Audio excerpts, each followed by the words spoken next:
Hello everyone. तो हमने voice का जो टॉपिक है वो शुरू किया हुआ है। तो अब हम जितना मैंने आपको सिंपल सेंटेंसेस समझाए थे, अब हम उसके आगे चलते हैं। जैसे कि थोड़ा सा रिकैपिचुलेशन कर लेते हैं। हमने वॉइस मीन्स हिंदी में इसको वाच्य परिवर्तन बोलते हैं। दो टाइप्स के होते हैं, एक्टिव और पैसिव। एक्टिव में क्या है, सब्जेक्ट जो होता है वो डूअर होता है, यानी कि सब्जेक्ट प्रधान रहता है एक्टिव वॉइस में। और पैसिव वॉइस में क्योंकि हम पीछे से ऑब्जेक्ट उठा के उसको सब्जेक्ट बनाते हैं तो ऑब्जेक्ट प्रधान रहता है। अब क्वेश्चन ये भी रहता है कि उसको एक्टिव और पैसिव क्यों बोलते हैं।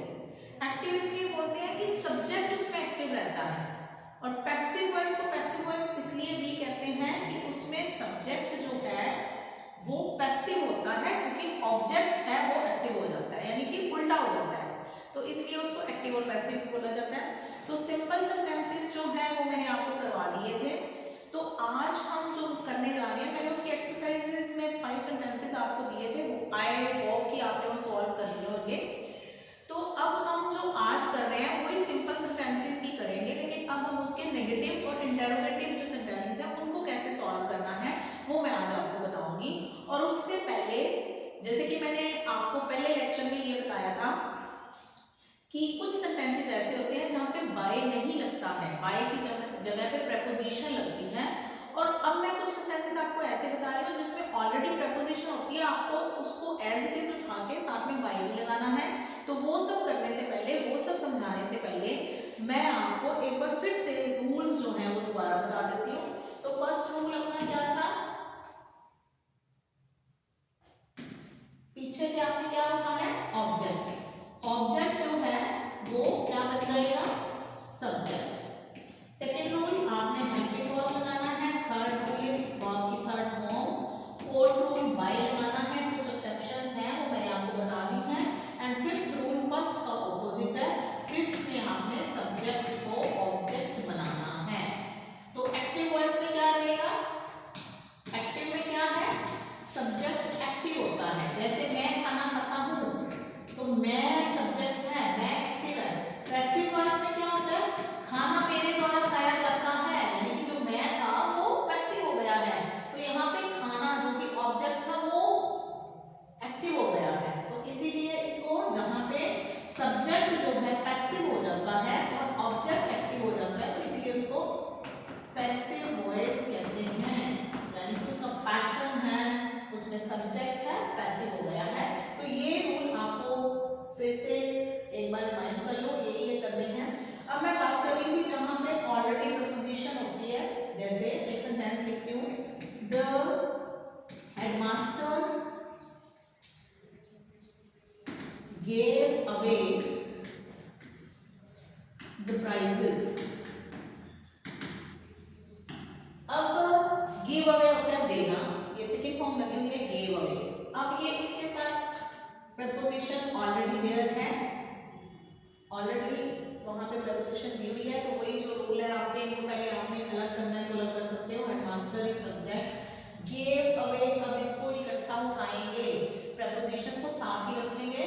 तो give away second form of verb, साथ में प्रपोजिशन एज इट इज उठाएंगे। प्राइजेस जो है हमारा ऑब्जेक्ट है, तो पीछे से उठाएंगे तो प्राइजेस। सेकंड नंबर पे बी की फॉर्म, यानी कि यहाँ पे सेकंड फॉर्म है तो वॉज या वर में से, जो प्राइजेस ज्यादा है तो वर। यहाँ पे सिंगुलर होता तो मैंने वॉज लगाना था, प्राइजेस ज्यादा है तो प्राइजेस वर। थर्ड फॉर्म, तीसरे नंबर पे गिवन, साथ में अवे भी उठाना है, गिवन अवे। फोर्थ नंबर पे बाय, और फिफ्थ नंबर पे सब्जेक्ट का ऑब्जेक्ट द हेडमास्टर, मैंने शॉर्ट फॉर्म लिख दी है HM. Is it clear to you? तो एक ये भी है कि प्रपोजिशन को एज इट इज साथ में उठाना। अब हम बात करेंगे नेगेटिव और इंटरोगेटिव सेंटेंसेस की। नेगेटिव कोई सेंटेंस लेते हैं, जैसे he does not obey his parents. तो यहाँ पे डज नॉट यानी कि ये नेगेटिव सेंटेंस है। तो ये कौन सा टेंस है, सेंटेंस जो कौन से टेंस में है, डज नॉट किस में आता है, सिंपल प्रेजेंट में, यानी कि प्रेजेंट इंडेफिनिट में। तो this is he does not obey his parents. तो ये हम पीछे से उठाया, ये पहले आप ऑब्जेक्ट को उठाया हिज पेरेंट्स।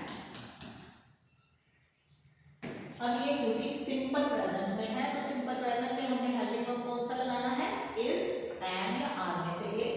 पेरेंट्स जाना है, हिज पेरेंट्स आर नॉट। अब डू नॉट या डज नॉट होगा जहां पे भी आपके पास डू नॉट या डज नॉट आएगा तो that will be change into is not, am not या आर नॉट में, ऐसे में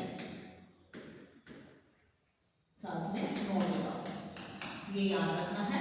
his parents are not, third form obey की, ओबेड, फोर्थ नंबर पे बाय, ही का सब्जेक्ट का object him. Is it clear to you? अब हम और करते हैं नेगेटिव में, she has not touched my feet, उसने मेरे पैर को नहीं छुआ है, तो यहाँ पे आ गया हम पीछे से, ये सब्जेक्ट है, हैज नॉट, हेल्पिंग वर्ब के साथ नॉट है, टच्ड इज वर्ब की form and my feet is object, तो पीछे से हमने उठाया my feet. Foot is singular, feet plural है तो हैज नहीं लगेगा, ये सिंगुलर था, लेकिन हमारा माय फीट जब हमने ऑब्जेक्ट को सब्जेक्ट बनाया तो ये प्लूरल है। माय फीट हैव नॉट, ऐसा वर्ड के साथ क्या लगाते हो साथ में, बीन, बताया था, have not been touched by her. Is it clear? तो ये नेगेटिव सेंटेंसेस हैं, ये आप अच्छी तरह से देख लो। उसके बाद हम आगे करेंगे इंटरोगेटिव, मतलब क्वेश्चन वाले सेंटेंस। अब क्वेश्चन वाले सेंटेंस, अगर सेंटेंस, पहले ये रूल समझ लो कि अगर सेंटेंस डू या डज से स्टार्टिंग में शुरू हो रहा है तो आप हेल्पिंग वर्ब में इज, एम, आर स्टार्टिंग में लगाओगे। अगर सेंटेंस डिड से शुरू हो रहा है स्टार्टिंग में तो आप स्टार्टिंग में वॉज लगाओगे, और बाकी जितने भी is, am, are, was, were, has, ever जो होंगे वो आप स्टार्टिंग में लगाओगे। कैसे? अभी करते हैं। जैसे did you see the lion, did you see the lion, तो अब ये डिड है, did means this is past indefinite, तो पास्ट इंडेफिनिट के लिए हम हेल्पिंग वर्ब कौन सा लगाते हैं, मैं ऑलरेडी अपने प्रीवियस लेक्चर में आपको बता चुकी हूँ, वॉज या वर लगाएंगे। अब हमने वॉज या वर, ये ऑब्जेक्ट को देख के लगाना है, यहाँ पे लाइन है तो लाइन इज सिंगुलर तो क्या लगाएंगे, was, was the lion seen by you, वही सारे रूल, बस हेल्पिंग वर्ब इसमें स्टार्टिंग में आ जाएगा। देखो ये थर्ड फॉर्म की तीसरे नंबर पे वैसे ही है, ये फोर्थ नंबर पे बाय था वैसे ही है, ये यू सब्जेक्ट को ऑब्जेक्ट बनाया ये वैसे ही है, इन दोनों का सीक्वेंस सिर्फ चेंज हुआ है। ये हेल्पिंग वर्ब पहले आ गया और सब्जेक्ट जो है बाद में चला गया, ये सिर्फ चेंज हुआ है, बाकी का जो स्ट्रक्चर है, पैटर्न है वो सेम ही है। अब मैं और करके दिखाती हूँ, जैसे have you paid your fees, क्या आपने अपनी फीस भर दी है, तो इसका क्या रहेगा, हैज, स्टार्टिंग में हेल्पिंग वर्ब फीस को देख के, हैज योर फीस, तीसरे नंबर पे वो भी रहेगा third form, has your fees paid, चौथे नंबर पे बाय, पांचवें पे you, has your fees paid by you. अब पैसिव वॉइस जो है वहां पे भी यूज होता है, जहां पे हमें कई बार ऐसे होता है कि जो किसने मतलब काम किया है हमें जजमेंट नहीं होती है। जैसे मैं कहूँ, मैं जैसे लिखती हूँ my purse has been stolen, मेरा पर्स चोरी हो गया है। अब किसने चोरी किया है, कौन है, सॉरी, बाय अगर मैं नहीं भी लिखती हूँ तो चलेगा, तो ये my purse has been stolen, by कोई भी हो सकता है। तो कई बार क्या होता है, ऐसे पैसिव सेंटेंसेस भी आ जाते हैं जिनको हमने एक्टिव में चेंज करना है, वो भी मैं अभी आपको बता देती हूँ। फिर उसके बाद हम इंपैरेटिव सेंटेंसेस करेंगे, डबल ऑब्जेक्ट वाले करेंगे, वॉइस की और टाइप भी है, कई बार तो लिखा होता है change the following active voice into passive voice. कई बार क्या होता है ऑलरेडी पैसिव होता है वो तो सिंपल लिख देते हैं चेंज द वॉइस, मतलब एक्टिव को पैसिव में करना है, पैसिव को एक्टिव में करना है, ये आपको आइडेंटिफाई करना है। तो जैसे मैं लिखती हूँ my purse, my pen was broken। अब अगर यहाँ पे by दिया होता my purse pen was broken by him, तो by से तो मुझे पता चल गया, बच्चों को by से पता चल जाता है कि ये पैसिव है। लेकिन कई बार क्या होता है by नहीं दिया होता, जब by नहीं दिया है, सपोज करो by नहीं दिया आपके पास, तो आपको कैसे पता चलेगा कि ये जो है पैसिव है? कैसे पता चलेगा कि was वर्ब के साथ थर्ड फॉर्म, कभी भी कोई भी टेंस ऐसा नहीं है जिसमें is एम या was वर्ब के साथ थर्ड फॉर्म आई। अगर आपके पास is एम या was वर्ब के साथ थर्ड फॉर्म दी हुई है तो इसका मतलब है कि वो सेंटेंस ऑलरेडी पैसिव में है। अब my purse was broken, my pen was broken, मेरा पेन तोड़ दिया गया, किसने तोड़ा? तो पहले आपको एज्यूम करना पड़ेगा, कुछ बाय लगाना पड़ेगा क्वेश्चन में, फिर उसका आंसर बनाना पड़ेगा। तो यहाँ मैं लिखूंगी my pen was broken by him, by her, by my friend, कुछ भी लिख सकते हो आप। तो अब इसका एक्टिव बनाएंगे, तो वाज वर्ब के साथ थर्ड फॉर्म, हम वाज वर्ब कहाँ लगाते हैं? हेल्पिंग वर्ब सिंपल पास्ट में। तो ये क्या है? By him. अब उल्टा कर दो, यहाँ पे हिम का ही बन गया ही, हमने सीधा सेकंड फॉर्म लगानी है पास्ट इंडेफिनिट के लिए, ही ब्रोक माय पेन। और उसके बाद अगर आपके पास सेंटेंस में बीइंग या बीन है तो ये ऑटोमेटिकली आपको पता चल जाएगा कि ये पैसिव है। सिर्फ is am are was verb और has a verb, sorry is am are और वाज वर्ब के साथ थर्ड फॉर्म है तो है, और ये बी की फॉर्म है तो वो क्या रहेगा? पैसिव है, आपको समझना पड़ेगा। अब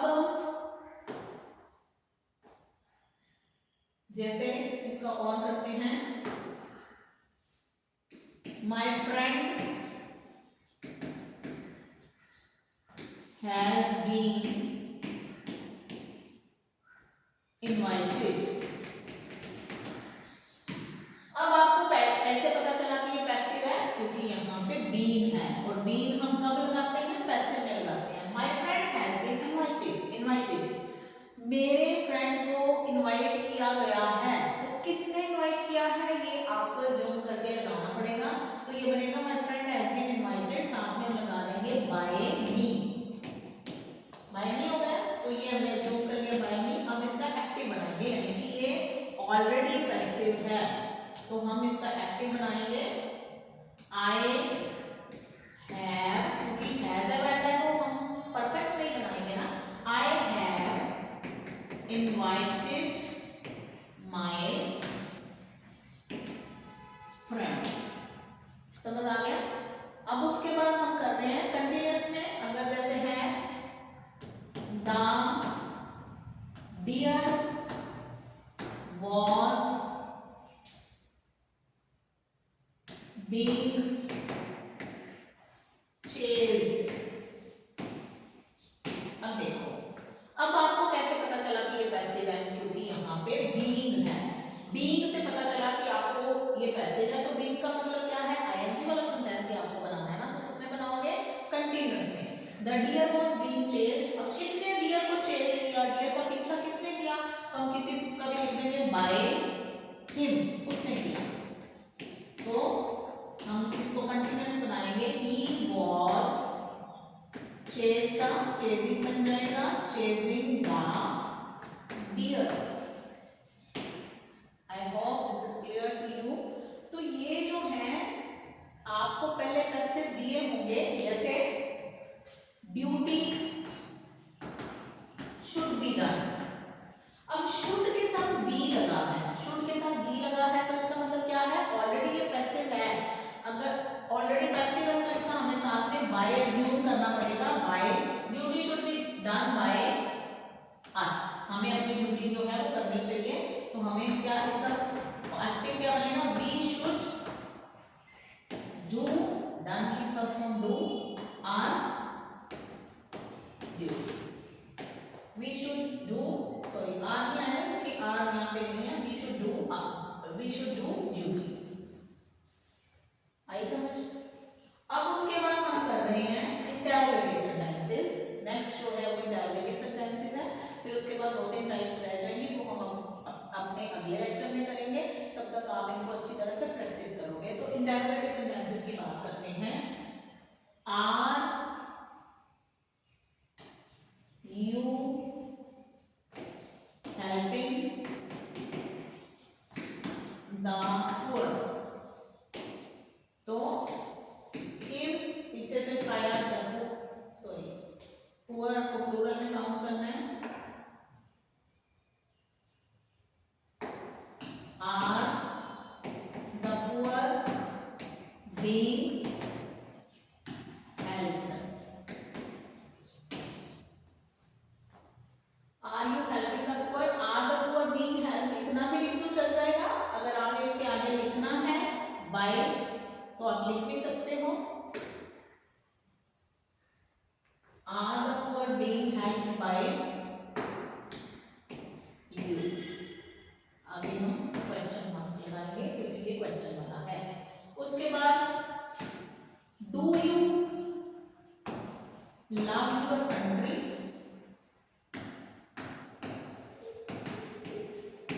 do you love your country? तो डू किस में हम लगाते हैं? हेल्पिंग वर्ब सिंपल प्रेजेंट में। तो इसका मतलब हम स्टार्टिंग में क्या लगाएंगे? योर कंट्री को देख के इज एम या आर में से, तो ये बनेगा इज योर कंट्री पीछे से उठाया, इज योर कंट्री तीसरे नंबर पे third form loved by you. तो ये सिंपल वाले हैं। उसके बाद वॉइस में एक चीज रहती है, जितने भी WH वाले वर्ड है उनसे क्वेश्चन कैसे बनते हैं और उनके आंसर कैसे बनेंगे वो देखते हैं।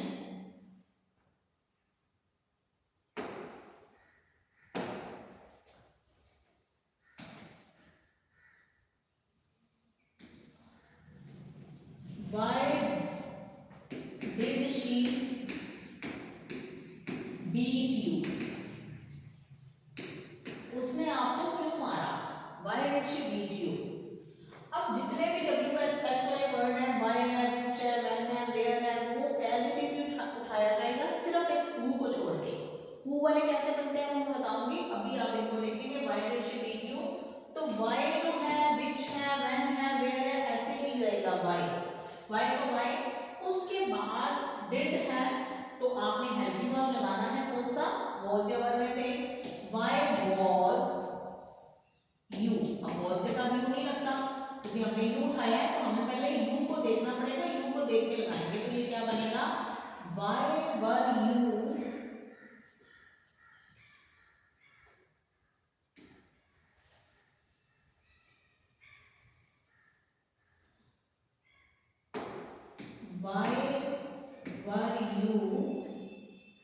Third form beaten, fourth number पे by she का हर। ठीक है क्वेश्चन, यानी कि y को आपने y ही रखना है, उसके बाद हेल्पिंग वर्ब लगाना है। यहाँ पे जो बच्चे मिस्टेक करते हैं वो क्या करते हैं कि ये जो हेल्पिंग वर्ब है इसको इधर ले जाते हैं, दिस इज रॉन्ग। तो ये आपने याद रखना है कि वॉइस में जो हेल्पिंग वर्ब है वो पहले आता है, नरेशन में बाद में जाएगा। जब नरेशन करवाऊंगी तो बताऊंगी।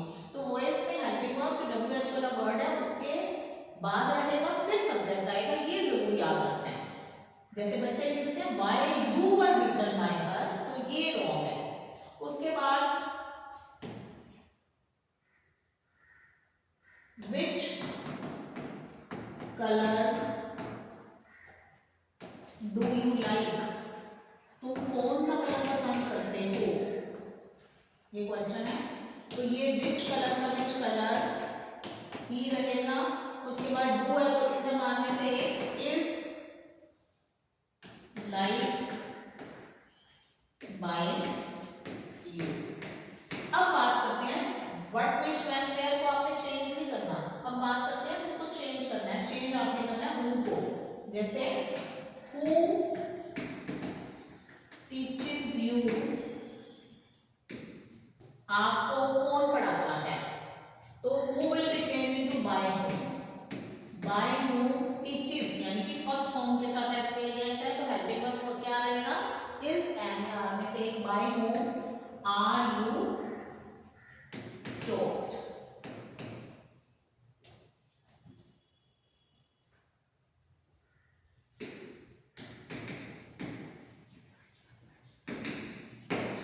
Is it clear?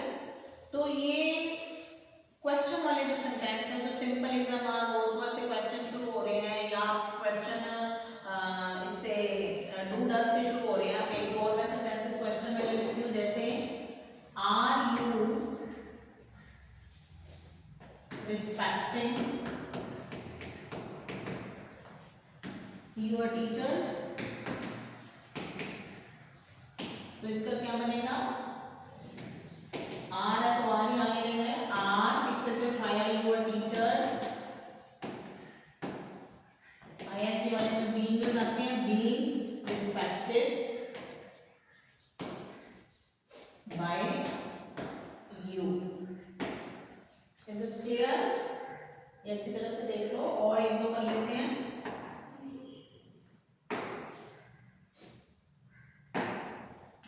Has the cat drunk the milk? क्या कैट ने दूध पी लिया है? Has the cat drunk the milk? तो ये has आगे रहेगा क्योंकि पीछे मिल्क है। अगर ज्यादा होता, कोई प्लूरल होता तो हम have लगाते हैं। Has the milk, अब यहाँ पे being आएगा, been drunk, उसके बाद फोर्थ नंबर पे by क्या है? The cat। ये आप इसकी इन सेंटेंसेस की जितनी ज़्यादा प्रैक्टिस करोगे उतने ही ये आपको इजी लगने शुरू हो जाएंगे। तो अभी आप इतना ही करो, क्वेश्चन वाले सेंटेंसेस हैं और नेगेटिव सेंटेंसेस हैं वो वाले करो, और उसके बाद जो टाइप्स रह गई हैं, 2-3 टाइप्स और रह गई हैं, वो हम कल करेंगे। आज के लिए इतना ही। Thank you so much, have a good day.